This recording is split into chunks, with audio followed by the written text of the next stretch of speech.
All right, guys, today is Sunday, December the 1st, 2024, and we're back in the gym. One day we'll be in the garage and you'll get to see the rest of the Corvette build. I'm working on it.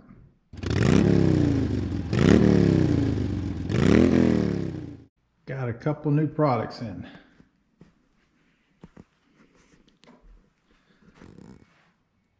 Let's start with the small one first.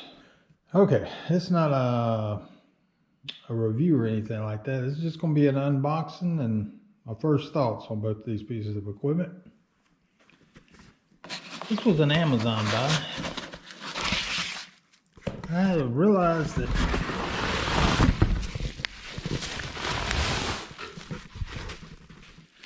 I haven't been doing anything for lower back, so I want to start deadlifting again. I did buy a mat, which is outside. And now I have a way to unload the bar.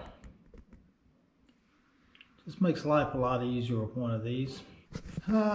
This was about 20 bucks. I bought this on Amazon.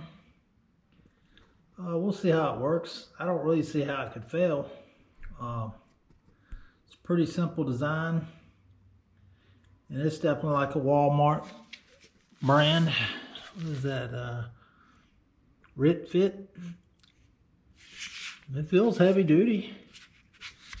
Yeah, I'm sure if you were doing 1,000-pound deadlifts, it might be a problem. But what I'll be doing, it'll be just fine. I'm going to give you a full review on this once I've used it for a while. Speaking of full reviews, I'm going to do a review on this here very shortly. I'm going to kind of do a tall man version on it. I don't see many of those online because that's always a lot of worry when you're tall. You know, will you fit the machine and all that? And I'll give you a little hint. It's fantastic. Best buy I've ever made as far as gym equipment. All right, let's get back to the torture.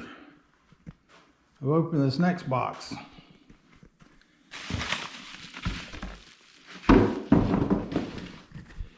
This next box, Xmark. I think this is I don't know if it's an older company or a new company. They have a whole website of different machines and stuff. The reason I went with this, as you can read, it's a vertical knee raise and dip station.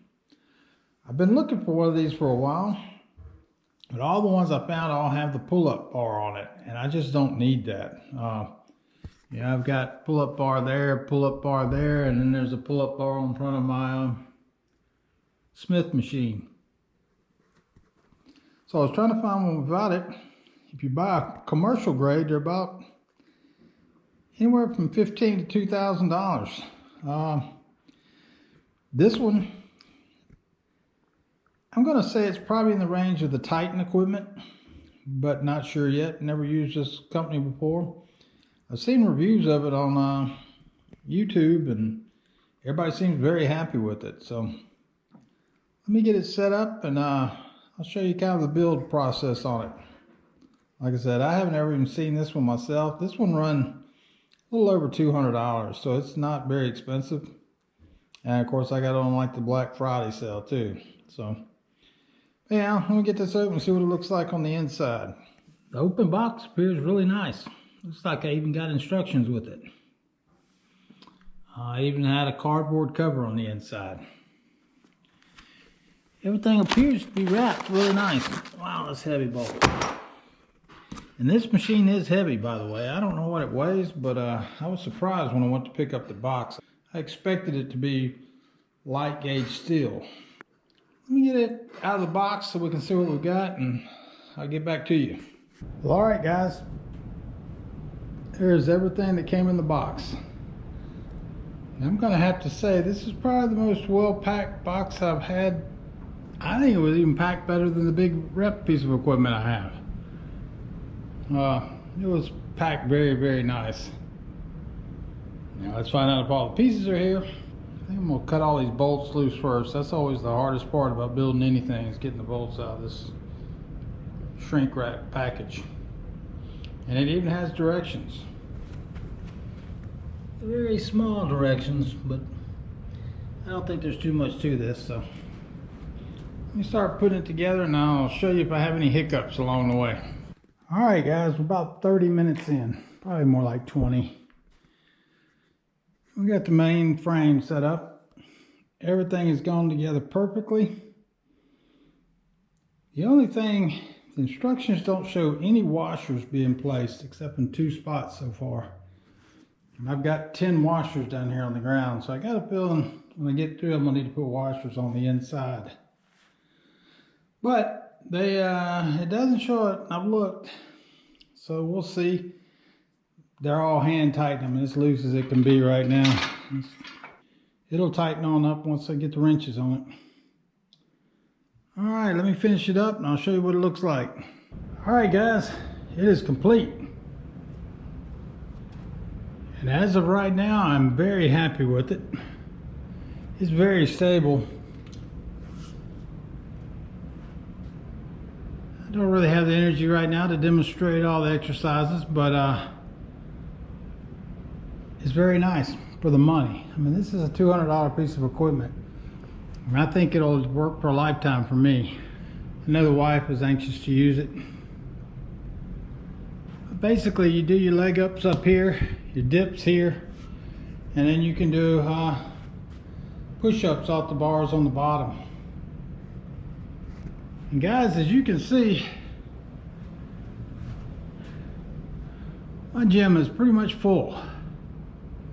If last night I was just fixing to pull the trigger on a pull-up and a dip machine made by Titan. It's an assisted one.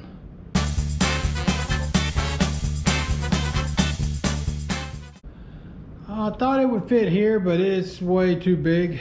I literally had it in my basket and realized it wasn't going to fit. I've still got about 3 or 4 pretty good sized machines I want to put in here. I'm going out through those doors right there. And I think it's about a 12 by 20 room I can add on here pretty easy. So that's going to be the new plan. Like I said, I have plenty in here now to do everything I need to do. But it sure would be nice to have it's just like this functional trainer here. I don't necessarily need it, but it gives you that gym experience. You know, you just don't have to do the same old things all the time. I mean, I end up living on this most of the time. I love this machine. Can't wait to do a review on it. You'll be getting that here shortly. When I do get the Titan machine in for the pull-ups and the dips, I'm going to sell this dip machine to make a little more space. And of course, this rack here is definitely not going to stay too much longer. My wife and I are even talking about just getting rid of it, period. You know, we really don't squat anymore. And I love the Smith machine. It does everything this thing does for me. So we may end up getting rid of this, which would give us room for 2 more machines just over in this area. But then once we put the outside part to this room on here, you know, we're going to have tons of room then. We'll be able to finish it up just like I want. But and eventually I want to go from this Titan, you know, plate loaded to the selector pull down machine. This is a great machine, man. Whoever buys this from me is going to get a great deal, because I'm telling you, this is a fine machine. It's just, if I had my choice, I would go with the selector pins, but that'll be one of the last things I change out, because like I said, I'm really happy with it. I'm going to get a new bench for here. I've got the rep over there under my Smith machine, and I love it. I need to do a review on that too. And this has been a really good bench. This fitness gear came with this squat rack. It's fine. The only thing I don't like about it is the material, and it's really slippery. The one thing I do like about it is really light, so you can roll it around in here real quick and easy. I use it all the time over here on the functional trainer. Anyhow, I'm going to do a review on this also as soon as I get some more time on it. I think I've done 3 leg ups on it, so that's about it so far. But all right guys, I'm gonna cut this one short and I'll talk to you guys later.